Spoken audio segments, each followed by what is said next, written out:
Help support the show by joining the Patreon or becoming a YouTube member. Also, hit that like button and subscribe if you want more Browns-focused content.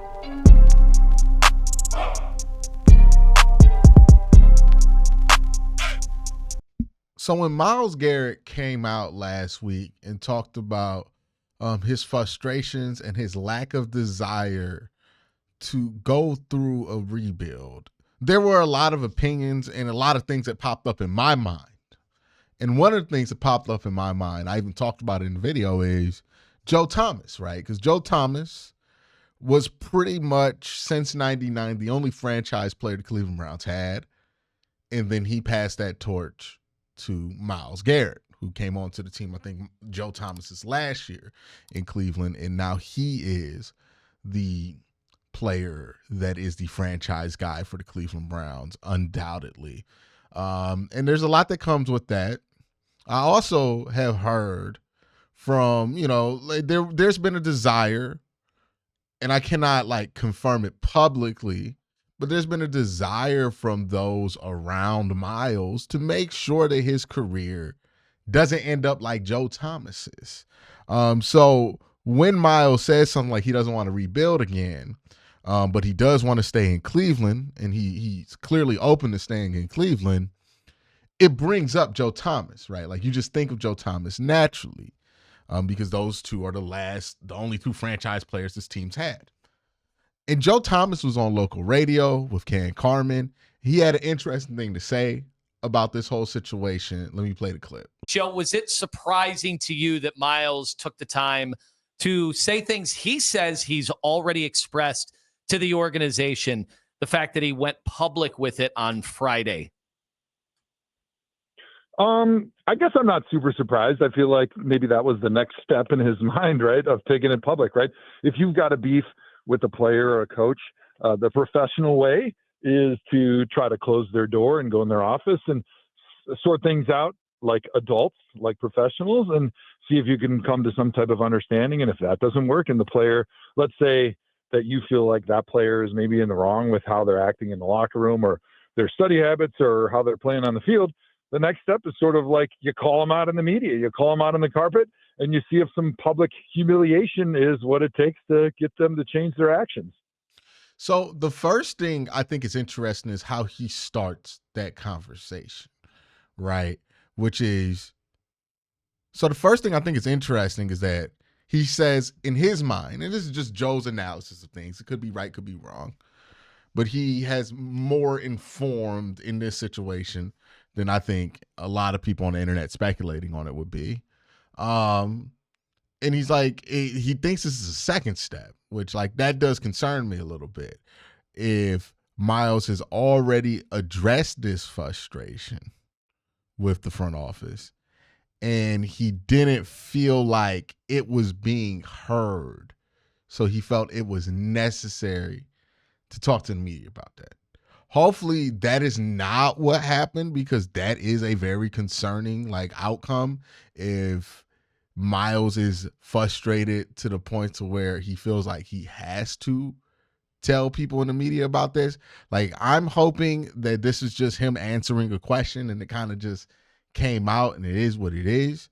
But, I hope they're doing everything they can to make sure that he feels included, because if he is at the point to where he feels it necessary to kind of defend himself publicly or make it known publicly to put pressure on the organization because he doesn't feel like they're listening to him when he does talk to him behind closed doors, then that's not good, right? That can't be a good thing. And I just wonder, what is prompting this right now? We're not in Myles Garrett's head, right? And we know that Myles Garrett contract don't run out till 2027. So what's really prompted? Is this just frustration because the season has sucked? I think a lot of that's going on, right? But eventually that frustration will turn into optimism as the offseason continues along. It always does. So if it's just frustration, it's not that big of a deal. Or is this a reaction to what he heard was the plan that the Browns were going to do, whether that be to not go with Deshaun Watson or to go with Deshaun Watson. I know we can like read the tea leaves and make our guess on what it is that Myles thinks is best for this team, but like it could very well be possible. He's talking about the fact that the Browns are trying to move off of Deshaun, and he's like worried about that, and he wants to actually give Deshaun another try. We don't know where Myles stands on this. We can have a guess on it, but the last time I saw Myles talk, he was defending Deshaun Watson. Like, well, last time he talked about Deshaun Watson by name. So I don't know where he stands and what he's reacting to.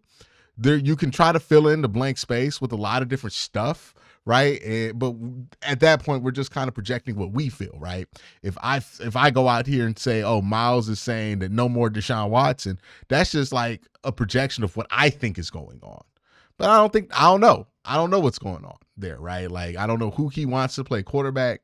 I don't know what he wants to be done. If he wants there to be a new quarterback, if he doesn't, all I can go based on is what we know, which is the offense was not very productive with Deshaun Watson on the field this year.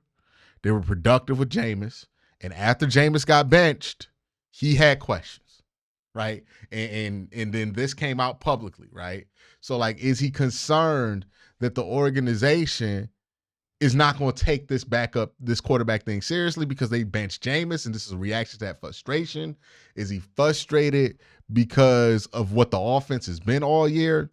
There's still a lot of things that we don't know the answer to that really will swing the direction that this thing is going in. I think that was a great job by Joe kind of illuminating that. Let's continue. It's different when you're not an offensive lineman. Like, for instance, if you're a receiver, if you don't have a good quarterback to throw you the ball, how do you ever maximize yourself as a receiver? How do you ever get the recognition that you feel like maybe you deserve if somebody's not throwing you the ball? And I think defensive end you're not getting the ball thrown to you, but when you're in games that you're losing, the other team's just going to run the ball. They're going to have a chance to double team you, and you don't have those one-on-one opportunities to be able to get sacks and to maybe maximize your legacy. And I'm sure that's part of it for Myles. And I think being on the cusp of getting to 100 sacks and how quickly could he get there, that was sort of on everybody's mind, and certainly it was on Myles's mind in the last few weeks. And I'm sure that opportunity to sort of reflect on his place in history as a pass rusher, as a defensive end, was something that he was thinking about. And I think the comments coming up right now, the way they did, was probably a part of that, because he's thinking, all right, if I want to have 150, 200 sacks, whatever it is, whatever his goals are throughout his career, he's thinking, hey, I got to be on a good team who's going to give me an opportunity to get one-on-one looks, who's going to give me an opportunity in the fourth quarter where we're winning, where a team has to throw the ball and they can't just double and triple team me all day. And so I can totally understand that he has maybe different considerations about his career and his ability to maximize him as a defensive end and his legacy within the NFL that an offensive lineman just wouldn't have. Yeah, so Joe brings up a great point, the difference between his position and Myles's position, right? And what's required there in order to be considered great. Because Joe's absolutely right. He played left tackle for a bunch of sorry Browns teams. And like some of those teams even have good offensive lines outside of Joe Thomas. That was never something that he was judged against. Nobody's going to look at a left tackle and ask you if they showed up in the big game, right? Like that's not what we do with these guys, right? Like there was no period where we're like, oh, Joe Thomas didn't show up in that game. Like he played such a nebulous position in left tackle, such an anonymous position in left tackle, that as long as he wasn't being an absolute disaster, nobody was really going to say much about him other than, hey man, Joe Thomas is so good. And by the time he got to like his 5th or 6th years, Joe Thomas was like so well known for being a Pro Bowler that even if he wasn't playing good, we just going to default to Joe Thomas played good because he's Joe Thomas. It doesn't work that way for Myles. Myles Garrett is a generational talent, probably one of the most generational players to ever wear, generationally talented players, to ever wear a Cleveland Browns uniform, and it feels like every week he has to prove himself to Browns fans, or at least some Browns fans, that he's actually that good. If Myles Garrett doesn't get 2 sacks in a game, like, people start acting like he's not good anymore, right? Even though he's put up sack numbers that, like, equivalent, like, his sack hit numbers in his career, I believe, are almost equivalent to, like, the top, if you just add up who the number 1 sack guy was for the Browns since 99 to now. I believe Myles almost has as many sacks as, like, if that stat. He's done a ton. And also, this goes back to what he was talking about, well, what Myles Garrett was talking about on Thursday Night Football. Remember that interview where he kind of declared himself the best in the world? And he was tired of being disrespected? Well, why is it that Myles Garrett doesn't get that universal acclaim for being the best in the world like he should? Because he hasn't played on the best football teams, right? He hasn't been able to play when everybody's watching. He just hasn't had as many opportunities to do that, right? A lot of the times he does some of his most crazy stuff is Sunday at 1 o'clock because the Browns just aren't a team that gets that kind of national attention. And I think a huge part of the frustration has something to do specifically with, like, TJ Watt. Like, the fact that he keeps getting compared to TJ Watt despite being better than TJ Watt on a pretty consistent basis, right? Like, part of that is because TJ plays so many national TV games, and the general NFL audience already knows who JJ Watt is. So TJ's playing on one of the most recognizable brands in football, Pittsburgh. Pittsburgh's always on national TV, and it's just a matter of time before TJ has a big game on national TV, and everybody talks about him, and, people kind of compare TJ to Myles, and they bring up the sack numbers. And I think Joe Thomas has another point there where he's talking about how the Browns offense has not put Myles in a position to feast as a defensive player. So now he's getting kind of froze out of games when he shouldn't, because the game should be way closer than it is right now. And that adds to the frustration he has because, TJ Watt has benefited from the exact opposite. Because his teams play close games all the time, he gets to rack up a lot of different, like, opportunities to get sacks versus Myles Garrett, who, sometimes the Browns defense, like last year, they got teams off the field super fast. Sometimes it's just a limited opportunity to get to the quarterback because your offense is just so useless that it doesn't matter. Teams are just going to start running the ball more, like Joe said in that video. There's a lot of things that I think will add up to Myles Garrett's frustration that I think are very justifiable. And at the end of the day, he wants better from the Browns, right? So he can be better for the Browns. Like, he wants to put up numbers at a more crazy clip than he is, but he doesn't feel like he's being put in a situation to be able to do that, right? Myles knows that when he watches TJ's film, he's so much better than TJ Watt, but he can't separate himself from TJ Watt because statistically he's not able to get past it because, in part, by some of the situations. Some of it's profile, some of it is that, like, Myles looks at a game like he should be playing on Christmas. He should be on a team that's good enough to play on Christmas. Myles is extremely talented, and he's one of the most talented players who ever have walked on the NFL field. And that means he's going to have a lot of expectations for himself because he's capable of reaching those expectations. And if you're the Browns, you got to realize that. Like, you got somebody who is that talented on your team. You need to make sure that you're not trying to go out here and win 3 games with that dude on the roster all the time, right? Like, that's a generational player. You can't waste years with somebody like that on your roster. And, I don't know how he feels about the job the Browns have been doing. Nobody really knows. He hasn't come out and said anything specific on the matter, but I'm pretty sure if you're Myles, you look at a team that's the 3-win team right now, you clearly want to be better. Everybody's frustrated. Everybody's upset. The season was a disaster.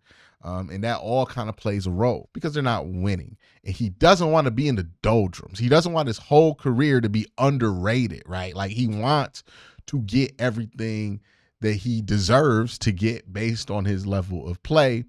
And he's frustrated and potentially like concerned that the organization is going to make a decision at quarterback potentially that furthers that. Now, if you're Andrew Berry, you're Kevin Stefanski, it's up to you to convince him that whatever path you want to do at quarterback is the correct path to do, right? Like Myles is not going to run the organization or be the GM of the team. We all kind of understand that. But if you want to do something at quarterback and you feel like that's truly going to be what's better for this team in the short term and long term, you got to make that case. It's got to be an important case to make for you. And it can't be something you just keep putting on the back burner because Myles is paying attention right now, right? And he's a franchise player. He deserves to be cued in on what's going on. So interesting insight to get from Joe Thomas on this Myles situation. Here's what I think my final say on it until we get another development or update on this thing. I think that what is going on with Myles Garrett is just frustration. I don't think he wants it to leave. I don't think he's going to request a trade anytime soon. I think he wants to stay in Cleveland. I think he loves being in Cleveland. I think he wants his career to be here.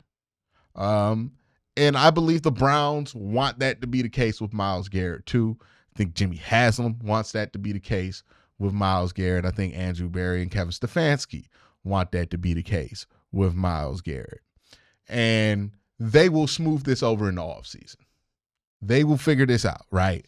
But right now, everybody's frustrated. If you put a microphone to every single player on the Cleveland Browns, I promise you, you're going to hear stuff, right? Because everybody's frustrated. Everybody's mad. This team went into this season expecting to win at least 11 games. They have lost over 11 games. Nobody's happy right now. And nobody should be happy, right? I'd be concerned if everybody was happy. But nobody should be happy right now, and nobody is happy. So what you're hearing is frustration. Now, in the offseason, frustration turns to optimism, and it's up to this team, everybody involved, from the talent to the people picking the talent, to maximize that and actually make that into a winning football team. But, right, I just think this is frustration. I think Myles is not necessarily going to find his peace, but they will find what they need to find in this relationship to be able to continue to go forward. Because at the end of the day, I don't think the Browns have any interest in moving on from Myles Garrett. And I don't think Myles Garrett wants to leave the Browns. I think they just want better from each other.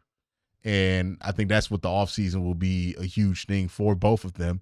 So I wouldn't expect Myles Garrett to hit the trade block or anything anytime soon. Or I wouldn't be one of those people commenting or panicking in the comment section saying he's gonna request a trade or anything like that. It seems like both parties want to figure out how to make sure that they can stay with the team long term. Like, who knows? Maybe Myles is just doing this because he wants Nick Chubb to stay. But we don't know the motives behind why Myles is doing this, but I'm pretty sure they'll figure it out in the offseason because nobody benefits from Myles Garrett requesting the trade. Myles loses money because of the way his contract is. I don't think he gets the guarantees.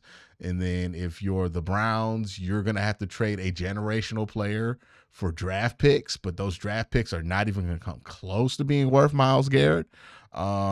So everybody's incentivized to figure this out, and I think they will, right? I think this will be something that kind of goes away as the offseason goes along. But let me know what y'all think in the comment section down below. Have a great day. Have an even better night. Peace.